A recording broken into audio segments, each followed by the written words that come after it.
Good morning students. देखो बच्चों, अपने जो पिछला वीडियो था उसमें अपने जो चैप्टर चला था वो था अपने संघीय कार्यपालिका। और संघीय कार्यपालिका में अपने राष्ट्रपति पढ़ चुके हैं। राष्ट्रपति के जो अनुच्छेद है वगैरह है, राष्ट्रपति की नियुक्ति है, योग्यताएं वगैरह है, इन चीज़ों का अपने अध्ययन कर चुके हैं। आज अपने जो बात करेंगे वो है राष्ट्रपति की शक्तियाँ या कार्य। तो देखो, राष्ट्रपति की शक्तियाँ या कार्य पढ़ने से पहले अपने देखते हैं कि राष्ट्रपति जो होता है उसे दो प्रकार की शक्तियाँ प्राप्त होती है। एक तो होती है सामान्य शक्तियाँ या सामान्य कार्य, और दूसरी जो शक्तियाँ होती है वो होती है राष्ट्रपति की आपातकालीन शक्तियाँ। ये दो प्रकार की शक्तियाँ जो है वो भारत के राष्ट्रपति को मिली हुई है, और इनका उल्लेख जो है ना वो संविधान के भाग 18 में है। भाग 18 जो है वो राष्ट्रपति की शक्तियों से संबंधित है। अब देखो, अपने बात करते हैं राष्ट्रपति की शक्तियों में। सबसे पहले अपने बात करेंगे राष्ट्रपति की जो सामान्य शक्तियां हैं उनकी। सबसे पहले अपने चर्चा करेंगे राष्ट्रपति को प्राप्त सामान्य शक्तियां। देखो, सामान्य शक्तियां कौन कौन सी है। देखो, राष्ट्रपति की अपने बात करें तो देखो, राष्ट्रपति जो होता है उसको अपने भारत के संविधान द्वारा कई शक्तियां मिली हुई है, जिनमें सामान्य शक्तियां हैं और संकटकालीन शक्तियां हैं। सामान्य शक्तियां और संकटकालीन जो शक्तियां हैं इनका उल्लेख संविधान के कौन से भाग में है, भाग 18 में। अब देखो, सबसे पहले बात कर रहे हैं अपने सामान्य शक्तियों की। और सामान्य शक्तियों में पहली शक्ति जो आती है वो है अपने कार्यपालिका संबंधी कार्य। देखो, राष्ट्रपति का पहला जो कार्य होता है, पहली जो शक्ति होती है वो किससे संबंधित होती है, कार्यपालिका से होती है। देखो, कल अपने पढ़ा था कि राष्ट्रपति जो होता है वो अपने कार्यपालिका का संवैधानिक प्रमुख होता है। संवैधानिक प्रमुख जो होता है वो कौन होता है, राष्ट्रपति होता है। और संवैधानिक प्रमुख होने के नाते वह कई ऐसे कार्य करता है जो कार्यपालिका की शक्तियों के अंतर्गत आते हैं। जैसे वह कई नियुक्तियां करता है। नियुक्तियां किस किस की करता है। देखो, कार्यपालिका शक्तियों के अंतर्गत ही राष्ट्रपति के द्वारा भारत के प्रधानमंत्री की नियुक्ति की जाती है, जिसका उल्लेख जो है वो कौन से अनुच्छेद में, अपने 75 में। प्रधानमंत्री के अलावा जो महान्यायवादी होता है, महान्यायवादी, इसकी नियुक्ति भी जो है वो किसके द्वारा की जाती है, राष्ट्रपति के द्वारा की जाती है। और इसका उल्लेख कौन से अनुच्छेद में है, 76 में। देखो, कल बताया था, इसको महान्यायवादी बोल दो या अटॉर्नी जनरल बोल दो, यह भारत सरकार का सबसे बड़ा कानूनी सलाहकार होता है। इसकी नियुक्ति जो है वो किसके द्वारा की जाती है, राष्ट्रपति के द्वारा की जाती है। इसके अलावा जो अपने राज्य है विभिन्न, उन विभिन्न राज्यों में राज्यपाल की नियुक्ति जो है वो भी किसके द्वारा की जाती है, राष्ट्रपति के द्वारा की जाती है। और इसका उल्लेख जो है वो अपने कौन से अनुच्छेद में है, 153 में। अनुच्छेद 153 में ये कहा गया है कि एक या दो से अधिक राज्यों का एक व्यक्ति क्या हो सकता है, राज्यपाल नियुक्त हो सकता है। इसके अलावा देखो, जो विदेशी राजदूत होते हैं उन विदेशों में राजदूतों की नियुक्ति जो है वो भी अपने राष्ट्रपति के द्वारा की जाती है। इसके अलावा अपने उच्च न्यायालय और उच्चतम न्यायालय, इन न्यायालयों के जो न्यायाधीश होते हैं, इन न्यायाधीशों की नियुक्ति भी जो है वो कौन करता है, अपने भारत का राष्ट्रपति करता है। तो ये राष्ट्रपति के द्वारा किए जाने वाले कुछ कार्यपालिका संबंधी कार्य। इसके अलावा अगर अपने विभागों की बात करें, कुछ विभाग भी ऐसे हैं जिनके सदस्यों की नियुक्ति, जिनके अध्यक्षों की नियुक्ति जो है वो राष्ट्रपति करता है। जैसे वित्त आयोग, इस वित्त आयोग के अध्यक्ष की नियुक्ति और सदस्यों की नियुक्ति जो है वो कौन करता है, राष्ट्रपति ही करता है, अध्यक्ष और सदस्यों की नियुक्ति। इसके अलावा आपके निर्वाचन आयोग,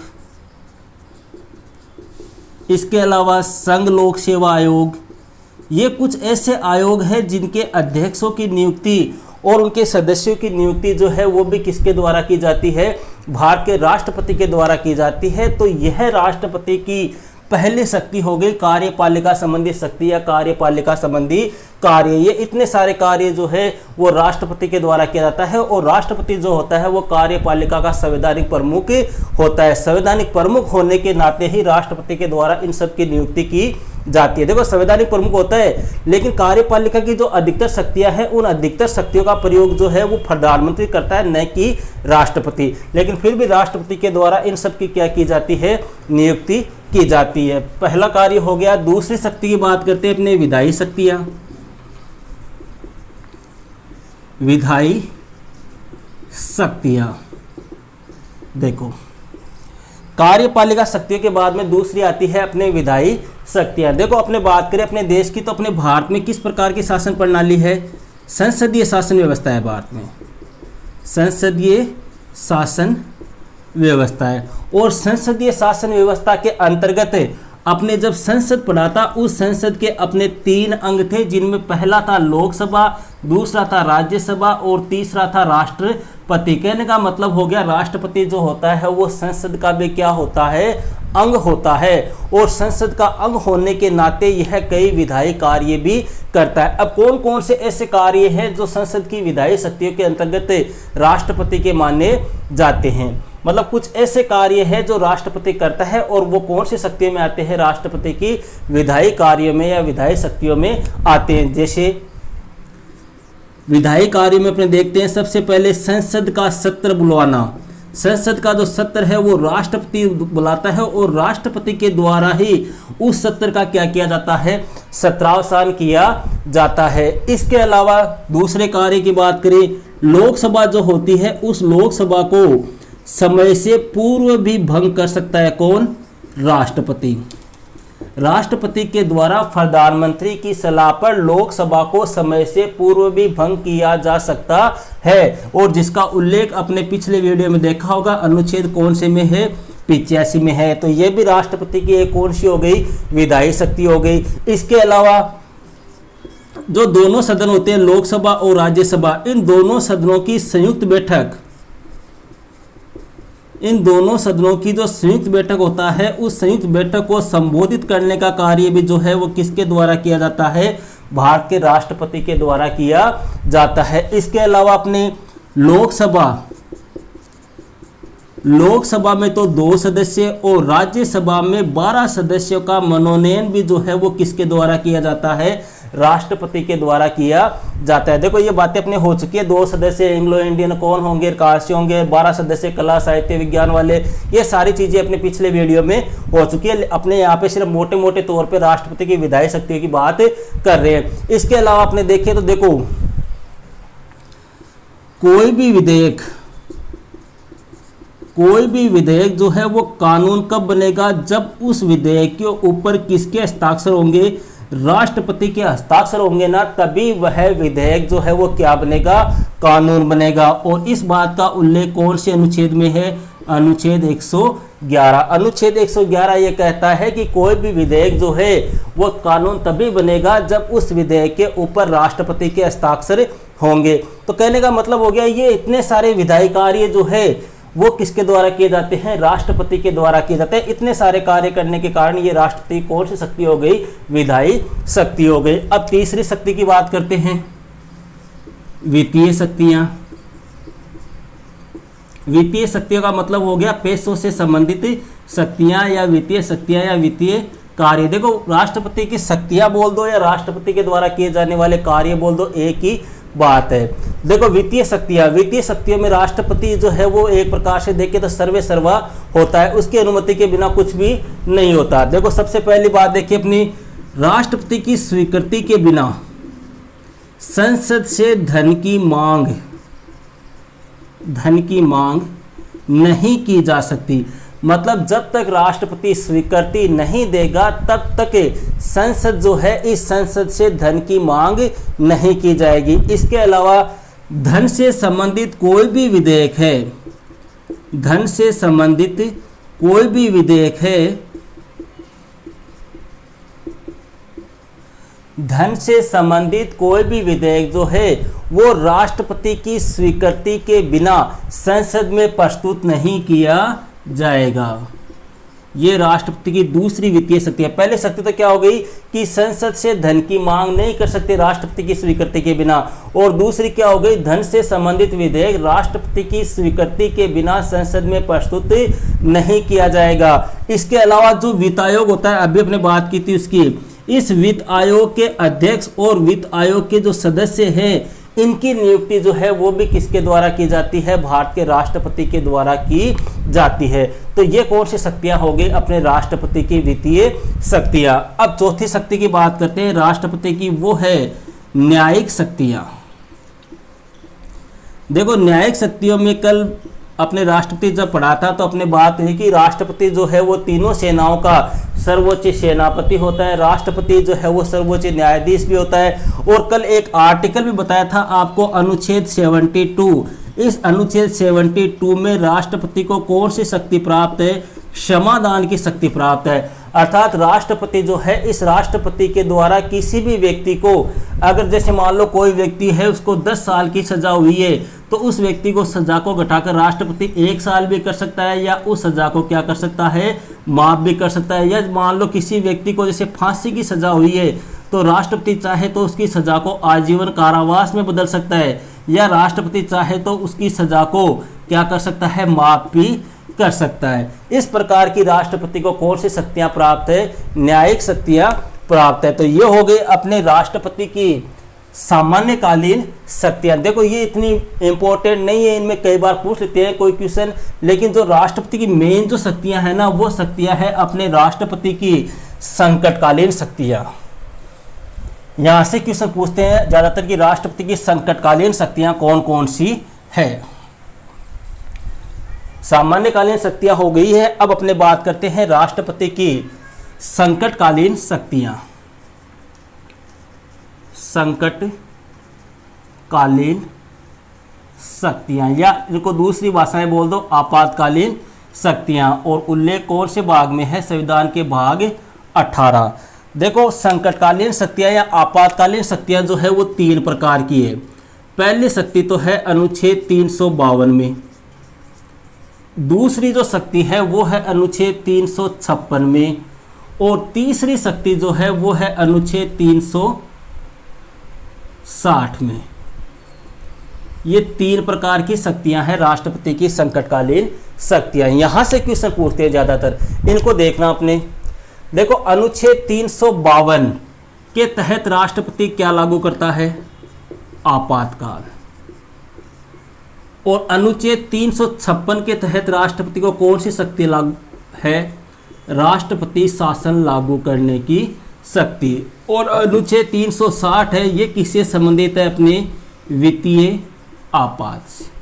ये 3 प्रकार की राष्ट्रपति की संकटकालीन शक्तियां हैं। अनुच्छेद 352 ये कहता है कि राष्ट्रपति जो है वो आपातकाल लागू कर सकता है, 356 राष्ट्रपति शासन की बात करता है, और 360 जो है वो वित्तीय आपात की बात करता है। अब देखो अनुच्छेद 352 का प्रयोग राष्ट्रपति कब करेगा, जब किसी देश के साथ युद्ध हो जाए, या कोई बाहरी आक्रमण हो जाए, या सशस्त्र विद्रोह की स्थिति उत्पन्न हो जाए, तब जो है वो भारत के राष्ट्रपति के द्वारा अनुच्छेद 352 के तहत क्या लागू किया जाता है, आपातकाल लगाया जा सकता है। और देखो अब तक भारत में 3 बार आपातकाल लागू हो चुका है। कब कब लागू हुआ था भारत में 3 बार आपातकाल, पहली बार तो 1962 में, दूसरी बार 1971 में, और तीसरी बार 1975 में। अब तक 3 बार भारत में आपातकाल लागू